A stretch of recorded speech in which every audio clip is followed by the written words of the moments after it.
We can see at last the colour and vibrancy of a country for so long hidden away from the world. This is the market of Mikwaze on the outskirts of the capital Rangoon. We were free for the first time to meet ordinary Burmese and found a country hopeful for change. Here, openly for sale, posters of the democracy leader Aung San Suu Kyi alongside her father, icon of the country's independence struggle. The bustle of trade you see around me reflects a people desperate for economic advancement. That desire is driving political change, because Burma remains one of the poorest countries in the world, where the wealth of the nation is controlled by a small elite.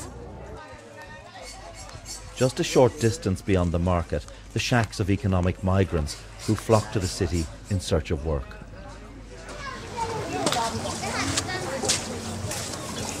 A third of Burma's population lives in poverty.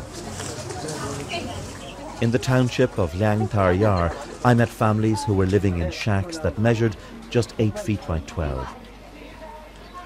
With no work, there is an air of listlessness. Ong Myo Min dreams of going to university, but his mother has no money to support him. How difficult is it for you to take care of your family here? I'm trying, but we don't have enough. We live day to day, says Dorwin. If I get work in the day, we can survive. If not, we can't. The hope for people like Dorwin is that foreign investment and aid can help to change their lives. But even if foreign money was to start flowing into Burma, the legacy of the past is daunting.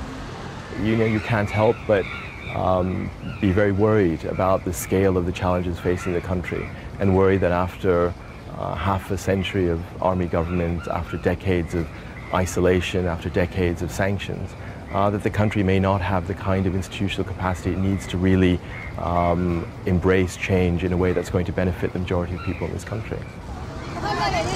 It is nonetheless a time for cautious hope.